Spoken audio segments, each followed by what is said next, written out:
Pukul 13 waktu Indonesia Barat. Radio Republik Indonesia Palembang dengan Warta Berita. Kunjungan kerja Presiden Joko Widodo di Palembang semalam menghadiri pembukaan Muktamar ke-20 Ikatan Mahasiswa Muhammadiyah di Jakabaring. Kondisi sejumlah ruas jalan di Kota Palembang rusak dan membahayakan pengguna kendaraan.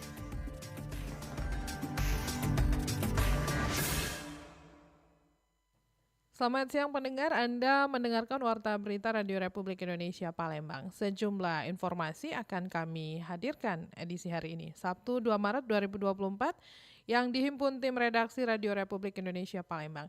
Saya Tata Edin, sinilah Warta Berita selengkapnya.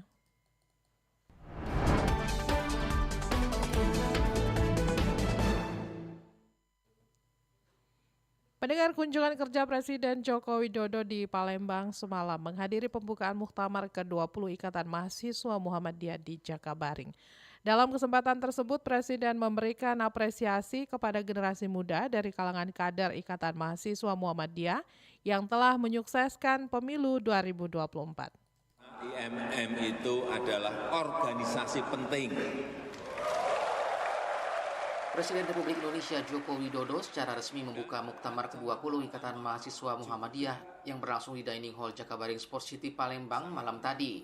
Di hadapan sekitar 2.500 perwakilan imawan dan imawati dari seluruh provinsi di tanah air, Presiden menyampaikan apresiasinya terhadap peran aktif kader IMM yang telah turut menyukseskan agenda kebangsaan pemilu 2024. Presiden mengatakan sebanyak 56% pemilih pada pemilu 2024 atau 113 juta mata pilih berasal dari kalangan generasi muda yang terdiri dari milenial dan Gen Z.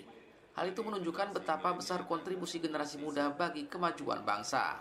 Jadi kalau menurut saya anak muda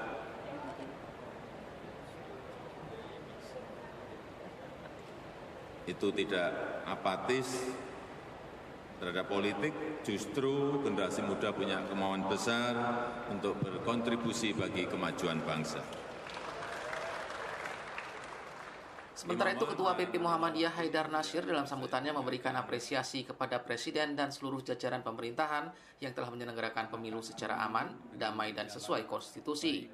Dirinya pun mendorong agar para peserta pemilu untuk bersikap konstitusional dalam menerima hasil pemilu. Dan sebagaimana pesan PP Muhammadiyah, kita bersikap konstitusional untuk menerima hasil pemilu yang nanti diumumkan oleh KPU. Manakala ada persengketaan diselesaikan lewat proses hukum dan ketentuan yang berlaku. Disitulah koridor kita berdemokrasi. Muktamar ke-20 Ikatan Mahasiswa Muhammadiyah yang pada tahun ini mengangkat tema Bersatu Menuju Indonesia Berdaulat akan berlangsung mulai dari tanggal 1 hingga 3 Maret 2024. Selain berdialog dan diskusi, pada muktamar ini para kader IMM seluruh Indonesia juga akan melaksanakan pemilihan Ketua Umum DPP IMM yang baru. Diana Bridani melaporkan. Sementara itu, pendengar, Kapolri Jenderal Polisi Listio Sigit Prabowo ikut mendampingi Presiden Joko Widodo yang tiba di Kota Palembang pada Jumat sore. Sebelum pelaksanaan acara muktamar, dilakukan apel gelar pasukan sebagai langkah pengamanan untuk kunjungan Presiden. Pangdam 2 Sriwijaya Majen TNI Yanuar Aidil bersama Kapolda Sumsel Irjen Polisi Arahmat Wibowo memastikan bahwa pihaknya telah melakukan pengecekan tugas masing-masing personel untuk pelaksanaan tugas pengamanan berjalan lancar. Dalam pengamanan kunjungan ini, sekitar 3.200 personel dari TNI, Polri, Lanal TNI AU, Pemda, dan juga Basarnas turut dilibatkan. Semua pihak berharap kunjungan ini berjalan sukses dan membawa dampak positif bagi masyarakat Palembang.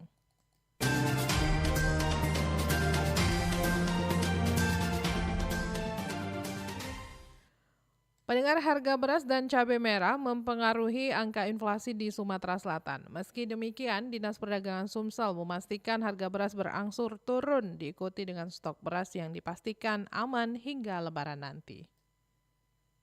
Untuk menekan kenaikan harga beras, pemerintah Provinsi Sumatera Selatan melakukan sejumlah upaya dan pengawasan. PLH Kepala Dinas Perdagangan Provinsi Sumsel, Heni Yulianti mengatakan, beberapa upaya pengendalian harga sudah dilakukan pihaknya, diantaranya melakukan pemeriksaan di 4 gudang dan pabrik beras di Sumatera Selatan. Dari pemeriksaan tersebut didapatkan bahwa kenaikan harga beras dipicu oleh kenaikan harga gabah yang naik karena gagal panen yang terjadi akibat banjir. Meski demikian, harga gabah diketahui mulai mengalami penurunan sehingga mempengaruhi harga beras premium sebesar Rp13.500.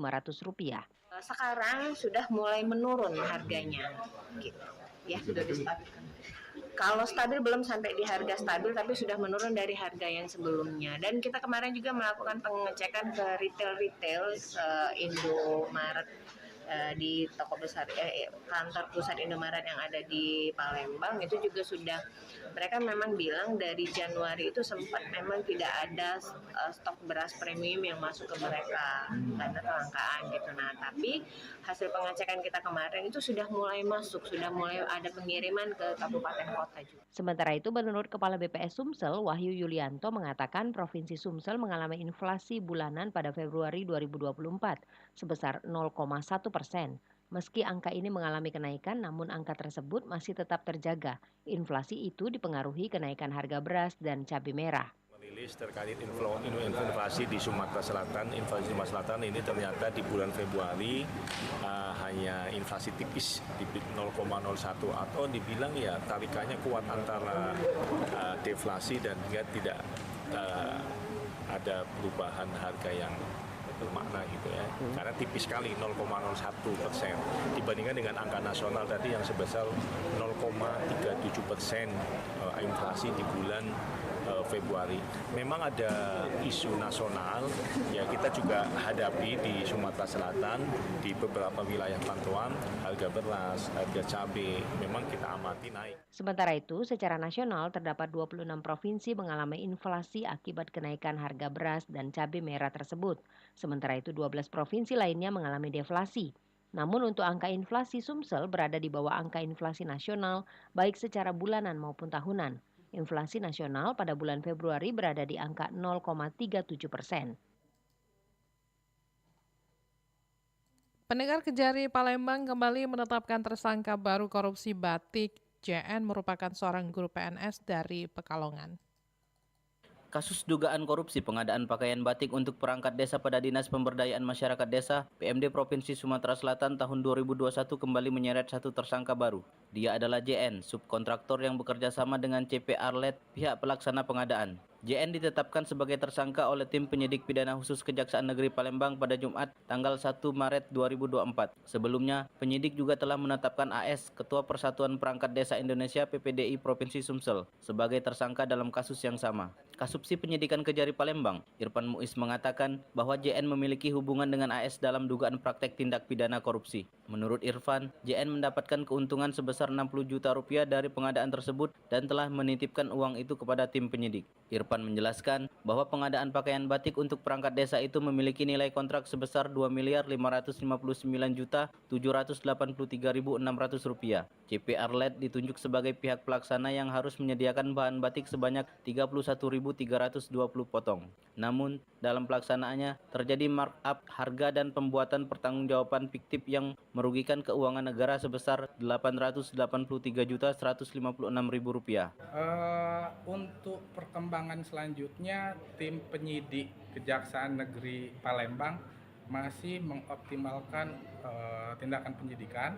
Untuk saksi kurang lebih sekitar 7 orang sampai 10 orang, bahkan mungkin lebih. Adapun pasal yang disangkakan yaitu primer pasal 2 ayat 1 junto pasal 18 Undang-Undang RI tahun 1999 tentang pemberantasan tindak pidana korupsi sebagaimana telah diubah dan ditambah dengan Undang-Undang RI nomor 20 tahun 2001 tentang pemberantasan tindak pidana korupsi junto pasal 55 ayat 1 ke 1 KUH pidana subsidiar pasal 3 junto pasal 18 Undang-Undang RI nomor 31 tahun 1999 tentang pemberantasan tindak pidana korupsi sebagaimana telah diubah dan ditambah dengan Undang-Undang RI nomor 20 tahun 2001 tentang pemberantasan tindak pidana korupsi junto pasal 55 ayat 1 ke 1 KUH pidana. Sementara Kasipitsus Aryo Aprianto Gofar menambahkan bahwa penyidik masih terus mengembangkan kasus ini dan tidak menutup kemungkinan akan ada tersangka lain yang terlibat.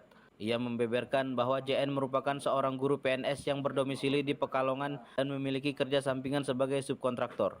Ya, kita lihat ini mekanisme sesuai KUHAP 184, jika cukup alat bukti permulaan cukup, kita akan segera melaporkan ke pimpinan, kemudian melakukan ekspos terkait internal, itu SOP kejaksaan, kemudian kemungkinan akan ada tersangka baru kalau memang cukup alat buktinya. Dia profesi utamanya itu guru, pegawai negeri sipil di Pekalongan. Pihak ketiganya CPR Lab. Nah, ini pabrikan, dia penghubung dari tersangka yang pertama itu, Saudara AS. Ke pabrikan kita dalami, nanti kita lihat perkembangan penyidikan. Dari Kejari Kota Palembang, Muhammad Maulana, RRI Palembang terus mengudara untuk Indonesia. Pendengar, kondisi sejumlah ruas jalan di Kota Palembang rusak dan membahayakan pengguna kendaraan. Dinas PU Bina Marga belum bisa melakukan perbaikan karena harus menunggu proses lelang. Sejumlah ruas jalan di Kota Palembang yang rusak dan berlubang dikeluhkan oleh para pengguna jalan. Selain menghambat laju kendaraan, kondisi jalan juga dianggap dapat membahayakan pengguna kendaraan yang melintas. Keluhan warga ini pun lantas kemudian viral di media sosial. Jalan rusak yang dikeluhkan warga diantaranya berada di Jalan Nurdin Panji, Jalan Sultan Mansur, dan kawasan Tegal Binangun yang menjadi perbatasan antara Kota Palembang dan Kabupaten Banyuasin. Kerusakan jalan semakin parah saat hujan. Lubang pada badan jalan menjadi kubangan dan beberapa kali menyebabkan pengguna kendaraan, khususnya roda 2, mengalami kecelakaan. Seperti dalam sebuah video viral yang diunggah warga di media sosial.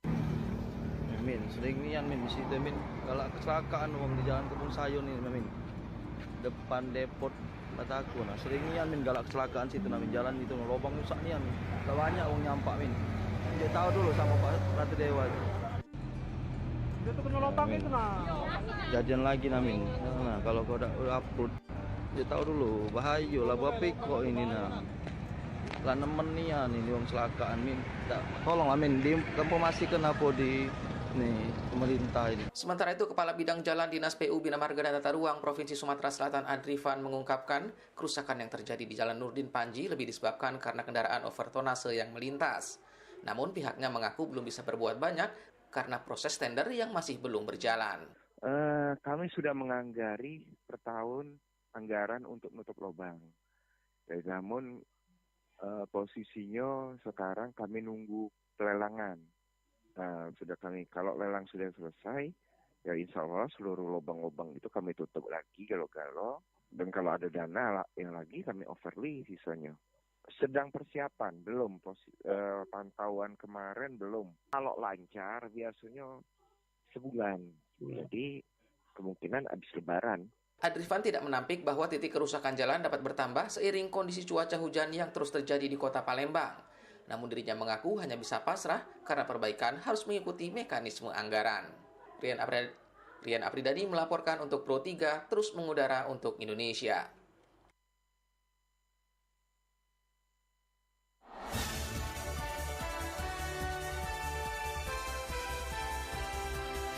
Warta Berita Radio Republik Indonesia Palembang.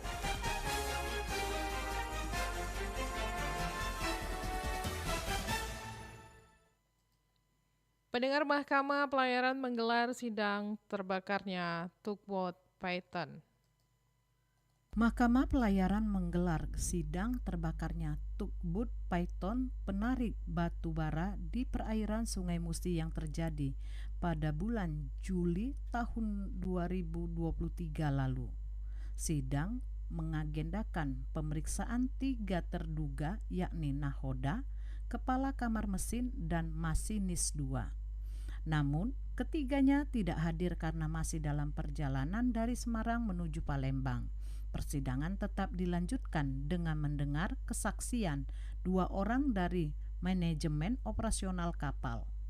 Ketua Tim Panel Mahkamah Pelayaran Suhidman menerangkan, persidangan digelar untuk memastikan penyebab terbakarnya tugboat tersebut. Dari keterangan saksi, peristiwa tersebut terjadi karena arus pendek listrik di panel listrik kamar mesin.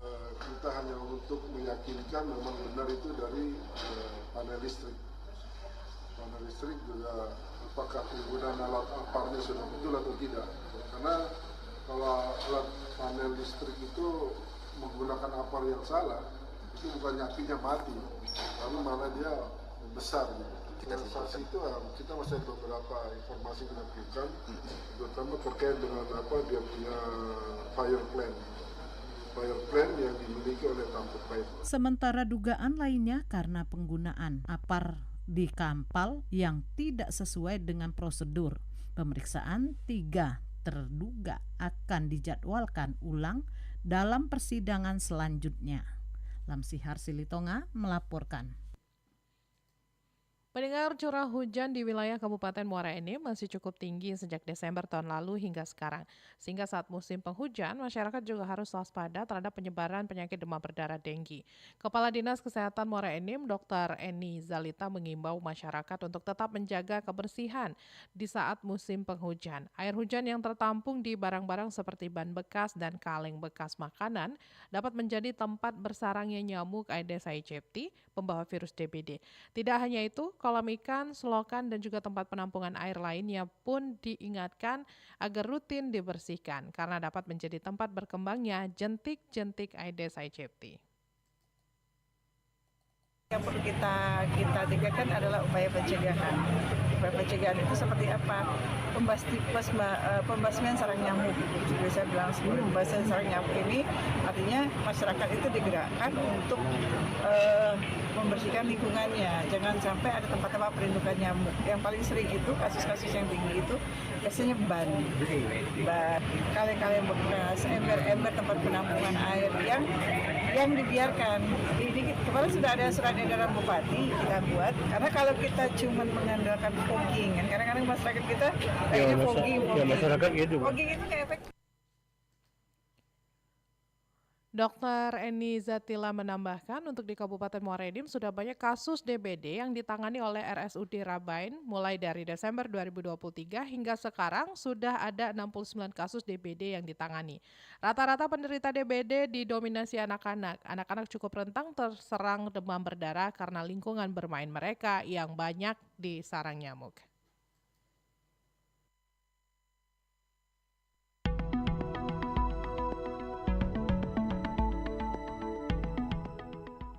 Pendengar, informasi tadi mengakhiri Warta Berita Siang ini produksi Radio Republik Indonesia Palembang. Informasi lainnya dapat Anda akses melalui website kami di rri.co.id. Kami juga membuka ruang aspirasi bagi Anda untuk menyampaikan sejumlah persoalan dan peristiwa yang berada di sekitar Anda melalui line WhatsApp di 0821 7927 9090. Mewakili kerabat kerja yang bertugas, saya Tata Edins mengucapkan terima kasih atas perhatian Anda. Selamat siang dan selamat beraktivitas kembali.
Indonesia Banget hadir di Pro 1 RRI Palembang. Lagu-lagu pop Indonesia. Menurutmu apa benar saat ini kau masih mencintaiku dan kini ternyata cinta menyala. Akan menemani waktu istirahat dan santai Anda. Dengan obrolan ringan, Anda juga bisa bergabung bersama kami dan menikmati lagu pilihan Anda. Indonesia Banget setiap hari pukul 13.30 waktu Indonesia Barat. Hanya di Pro 1 RRI Palembang, kanal informasi dan inspirasi.